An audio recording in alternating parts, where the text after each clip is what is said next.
Tony FS kembali hadir untuk teman-teman membacakan sebuah tweet dari tim cerita ama @desi prayogo. Sebuah kisah parfumnya kapur barus, kiriman dari Mas Agung. Beliau driver ambulan. Berdasarkan kisah nyata. Tapi sebelum lanjut saya harus doa dulu ya. Bismillahirrahmanirrahim.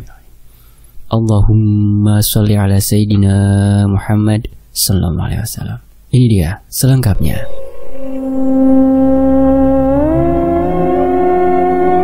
Belum lama ini, tim cerita emak mendapatkan kiriman cerita dari Mas Agung.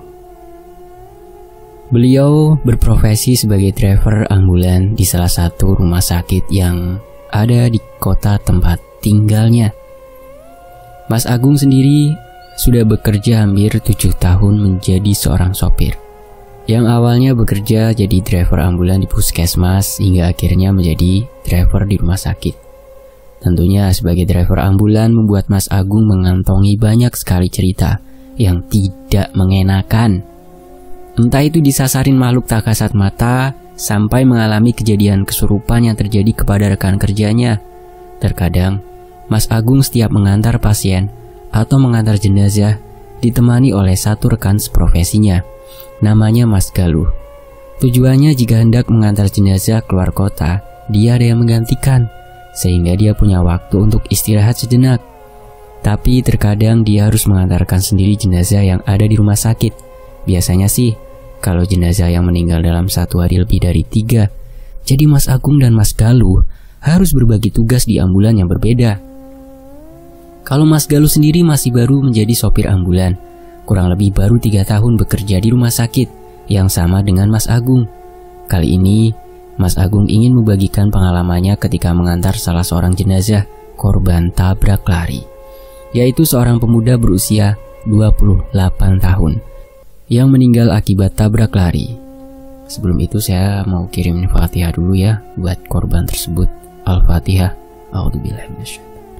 Bismillahirrahmanirrahim. Alhamdulillahirabbil alamin. Ar-Rahmanirrahim. Maliki yaumiddin. Iyyaka na'budu wa iyyaka nasta'in. Ihdinas siratal mustaqim. Shiratal ladzina an'amta 'alaihim. Rabbighfirli wa li walidayya. Amin. Oke, lanjut. Berdasarkan informasi saksi di tempat kejadian, pemuda ini mencoba melawan arah, sedangkan dari arah yang berlawanan ada mobil pick up. Mobil bak terbuka melaju dengan kecepatan yang cukup tinggi. Akibatnya, terjadi tabrakan yang tidak dapat terhentikan, dan pemuda ini terseret dengan posisi kepala yang bersentuhan dengan aspal, sampai terbentur berkali-kali, hingga kepala sebelah kanannya hancur, dan meninggal seketika saat berada di lokasi kejadian.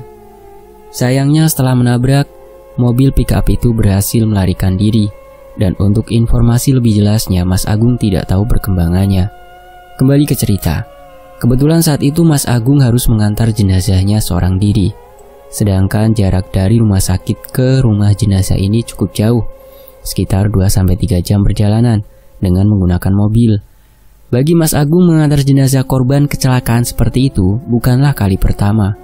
Sebelum berangkat, Mas Agung sempat bertanya kepada pihak keluarga korban lewat telepon rumah sakit.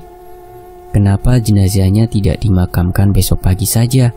Kan sekarang udah jam 8 malam. Otomatis sampai rumah kemungkinan tengah malam loh. Tapi pihak keluarga bersikeras agar jenazahnya tiba malam itu juga di rumah. Mau tidak mau dia tetap harus menjalankan kewajiban pekerjaannya. Start dia berangkat dari rumah sakit pukul 8:30 malam. Mas Agung yang hanya ditemani jenazah pemuda itu terlihat mulai meninggalkan halaman rumah sakit. Sepanjang perjalanan, Mas Agung sebenarnya sudah merasakan hawa-hawa yang tidak bersahabat dengan manusia. Selalu dia jumpai situasi seperti itu ketika sedang mengantarkan jenazah yang meninggal dengan cara tidak wajar. Entah itu korban pembunuhan, bunuh diri, ataupun kecelakaan. Dia teringat tentang pengalamannya yang pernah mengantar potongan tubuh korban mutilasi yang hendak diotopsi di sebuah rumah sakit. Lah, hawa-hawa malam itu sama persis dengan hawa yang dia rasakan waktu mengantar potongan tubuh tadi. Seperti ada yang meniup tengkuk leher belakangnya, tapi dia enggan menoleh dan memilih fokus menyetir, karena dia sangat mementingkan keselamatan dalam berkendara. Dirinya tidak ingin terkecoh dengan godaan-godaan makhluk tak kasat mata. Baginya yang terpenting semua pekerjaannya selesai dengan sebaik mungkin tanpa mengecewakan keluarga korban yang menanti. Jalan demi jalan dia lewati. Sesekali terdengar suara burung hantu ketika dia melewati sebuah jalan yang sepi. Saat dia mulai melewati jalanan sepi, biasanya dia lebih memilih untuk menutup kaca mobilnya, sekedar untuk antisipasi dari aksi begal ataupun maling. Nanti kalau udah lewat jalan yang ramai, langsung dia buka lagi, karena kebetulan Mas Agung adalah perokok aktif. Untuk sampai ke rumah jenazah ini, awal-awal Mas Agung melewati jalanan yang ramai banget, dan tahu-tahu dia melewati jalanan yang sepi sunyi.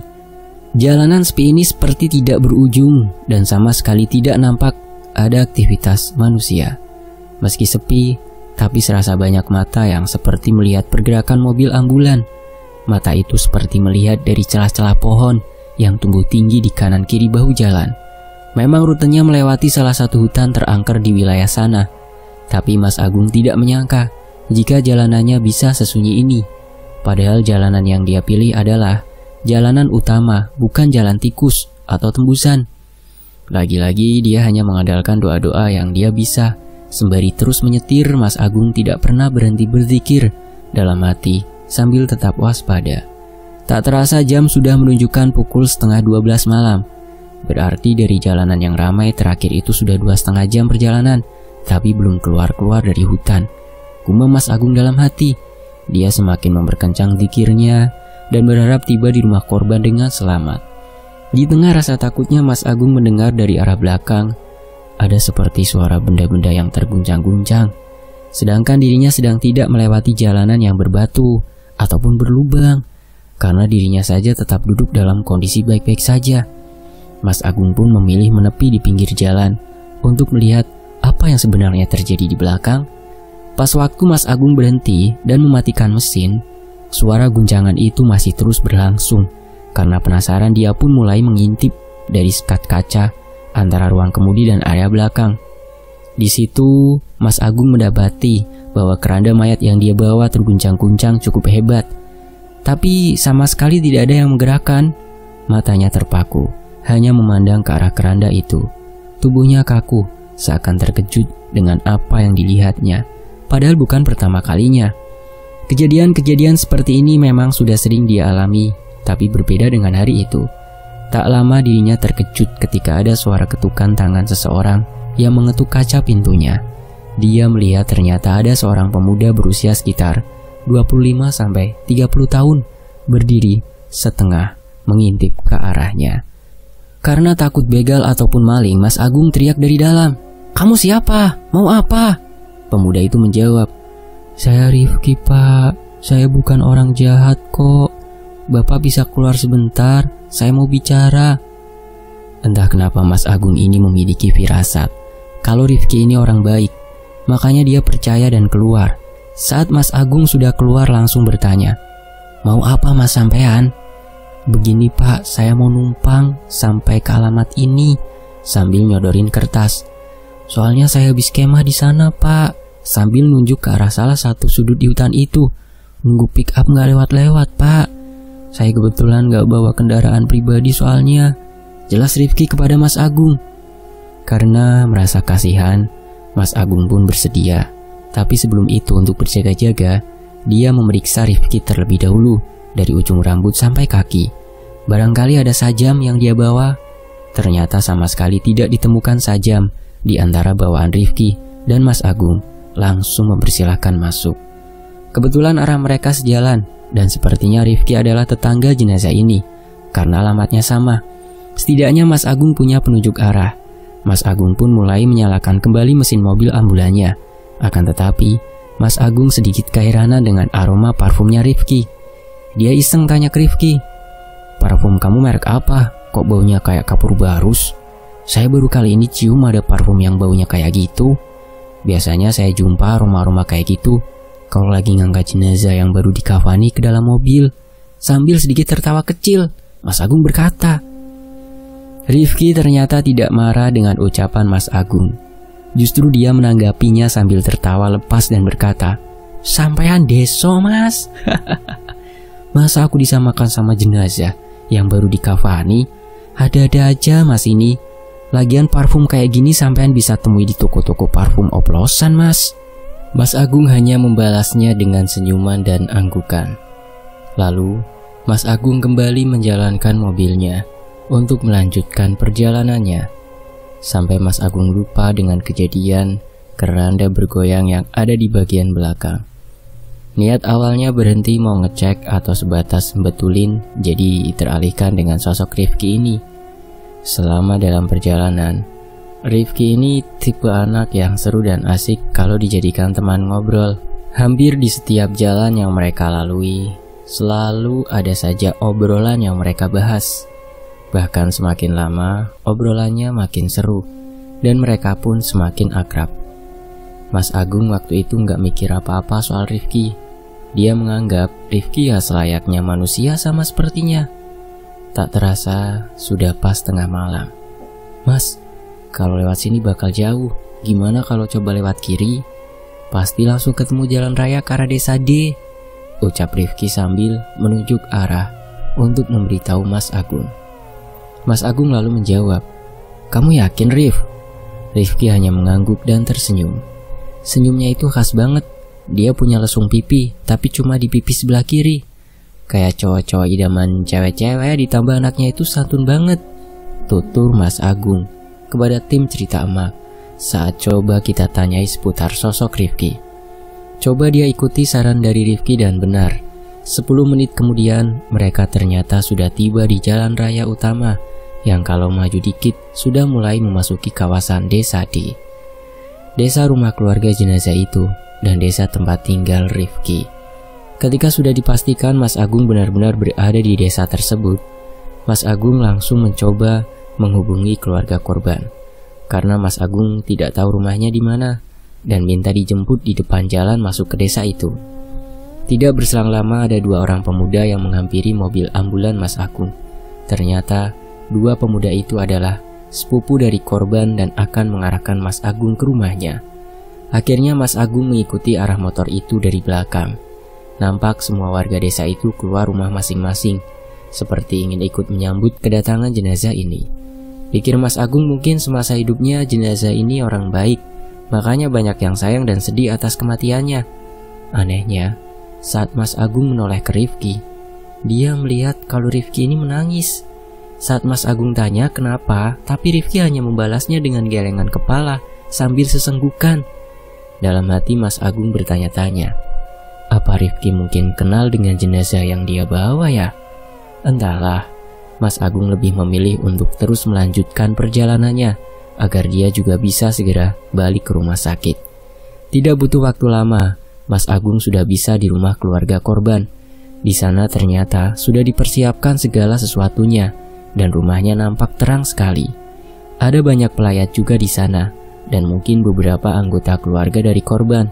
Terus Mas Agung memberi isyarat kepada keluarga korban untuk langsung saja mengambil jenazahnya di belakang sambil dia tekan tombol buka dari depan agar pintunya terbuka. Pas dia mau turun, Mas Agung ini bilang ke Rifki, "Kamu tunggu sini dulu ya, nanti tak antar ke rumahmu, terus aku balik ke rumah sakit." Dan Rifki hanya tersenyum lalu berkata, "Mas, terima kasih banyak ya mas." Mas Agung hanya membalas dengan kata, "Iyo podo-podo Rif," lalu turun. Belum sempat kakinya menginjak tanah, dari belakang dia mendengar salah satu bapak-bapak yang hendak mengambil jenazahnya ini teriak, "Lah, mayatnya ngendi kok gak ono iki? Jenazahnya di mana kok gak ada ini?" Mendengar itu Mas Agung kaget dan buru-buru turun menghampiri bapak-bapak itu, meninggalkan Rifki yang masih ada di dalam mobil ambulan. Waktu dia lihat ke belakang ternyata benar, jenazahnya tidak ada di dalam keranda. Bahkan kerandanya berantakan, tidak beraturan. Bunga-bunga rangka yang ditaruh di atas keranda juga berserakan. Mas Agung mencoba menjelaskan kalau nggak mungkin jenazahnya tertinggal ataupun jatuh ke bawah karena pintunya dia kunci dari depan. Dan dia juga menjelaskan kalau di tengah-tengah perjalanan keranda ini sempat goyang-goyang sendiri, tapi dia benar-benar memastikan kalau jenazahnya waktu itu masih ada di dalam mobil, sama sekali tidak ada yang menyentuh. Boro-boro nyentuh, dia ngelihat aja shock. hingga terdengar suara seorang ibu-ibu yang berkata setengah berteriak, "Lah iku jenazah Rifki nak ngarep, ayo ndang diangkat mesakne. Itu jenazahnya Rifki ada di depan, ayo buruan diangkat, kasihan." Kaget dong Mas Agung, dia berkata, "Itu bukan jenazah Bu, saya ketemu anak itu pas lewat hutan dan minta diantar pulang. Kebetulan rumahnya juga di kampung ini katanya." "Ngawur sampean Mas, Rifki ku ponakan saya yang meninggal karena tabrak lari, dan jenazahnya yang Mas antar ke sini." "Tapi kok bisa jenazah Rifki duduk seperti itu Mas? Apa Mas yang rubah?" Lah, Mas Agung makin bingung dong. Karena gak percaya, Mas Agung langsung menghampiri ke tempat duduk Rifki berada. Betapa terkejutnya dia ketika mendapati sosok Rifki yang tadi duduk di sebelahnya sudah berubah dan berbalut kain pocong sambil duduk menyender dengan kaki yang selonjor kaku. Ih, merinding teman-teman. Dirinya benar-benar masih tidak percaya dengan apa yang dilihatnya. Pas waktu dia sibak kain penutup wajahnya, barulah dia percaya kalau memang jenazah yang akan dia antar adalah jenazah Rifki. Seorang pemuda yang menemaninya menyetir di tengah malam dan menemaninya mengobrol sampai dia lupa dengan rasa kantuknya. Di situ Mas Agung langsung menangis kuat tenaga seperti tidak percaya. Sedangkan jenazah Rifki langsung dibawa beberapa orang untuk dibawa masuk ke dalam rumah. Wallahu alam, kuasa Allah tidak pernah terbayangkan. Jenazah yang sudah kaku seperti itu nyatanya bisa duduk dan berubah wujud untuk menemani pengantarnya. Akhirnya Mas Agung putuskan untuk balik ke rumah sakit keesokan paginya, toh juga demi keselamatan dirinya, karena waktu itu juga sudah pukul 1 malam. Mas Agung langsung ditenangkan oleh beberapa kerabat dari Rifki. Ada salah satu kerabatnya yang berkata, "Rifki semasa hidupnya selalu baik sama orang. Dia paling tidak bisa melihat orang kesusahan, tapi kita sama sekali tidak ada yang menyangka jika dia harus meninggal dengan kondisi seperti itu." Rasanya Mas Agung masih belum bisa percaya dengan kejadian malam itu. Dia masih perlu beberapa lama untuk menetralkan pikirannya yang bercampur-campur. Setelah dia pikir-pikir, mana ada orang yang kemah atau camping di hutan itu. Ngapain juga kemah di situ? Kok berani banget? Apalagi dia seorang diri. Karena memang hutan itu terkenal dengan keangkerannya. Seberani-beraninya orang pasti ciut juga kalau sudah membahas hutan itu. Jadi rasanya gak mungkin kalau sampai ada yang kemah di sana. Belum lagi dia kepikiran dengan aroma parfum Riki yang seperti kapur barus. Ya memang itu bau kapur barus, bukan parfum. Memang kapur barus yang diselipkan di antara lipatan kain kafan Rifki. Benar-benar satu kejadian di sepanjang perjalanan Mas Agung menjadi driver ambulan yang tidak pernah bisa terlupakan. Tak terasa sudah terdengar suara azan dan tak lama kemudian sinar matahari terbit. Jenazah Rifki akhirnya dimakamkan tepat pukul 7 pagi setelah disolatkan. Terlihat Mas Agung juga turut mengantar jenazah Rifki hingga ke tempat terakhirnya.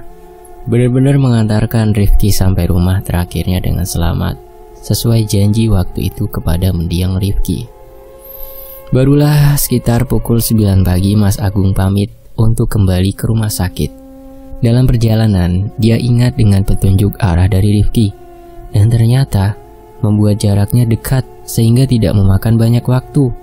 Mas Agung pun mulai masuk ke area hutan tersebut. Di sana, dia teringat saat pertemuannya dengan Rifki untuk pertama dan terakhir kalinya. Di hutan itu sendiri kalau pagi sore ramai. Banyak sekali penjual es legend atau tebu di pinggir-pinggir jalan. Banyak juga sopir-sopir truk yang berhenti di bahu jalan untuk meregangkan otot dan menyegarkan badan dengan meminum aneka es yang dijual di pinggir jalanan hutan. Sekitar pukul 11 siang, hampir setengah 12 siang, Mas Agung tiba di rumah sakit dengan selamat. Dia menceritakan perjalanannya semalam kepada rekan kerjanya. Bahkan rekan kerjanya yang sudah lama bekerja tidak asing dengan pengalaman-pengalaman seperti itu. Sebab rekannya itu juga sesekali pernah merasakan kejadian yang sama. Dan itu sebuah bentuk kewajaran yang dialami oleh seorang sopir ambulan dimanapun berada. Jadi itulah teman-teman pengalaman pribadi yang benar-benar terjadi dan dialami langsung oleh narasumber yang bernama Mas Agung. Kejadiannya itu sekitar tahun 2017 dan tidak bisa terlupakan sampai sekarang. Terima kasih Mas Agung sudah bersedia membagikan pengalamannya kepada tim Cerita Emak dan Tony FS membacakannya untuk teman-teman di sini. Terima kasih juga buat teman-teman yang udah nyimak ya. Saya pamit. Wassalamualaikum warahmatullahi wabarakatuh. Sampai jumpa di kisah lainnya tetap di Tony FS.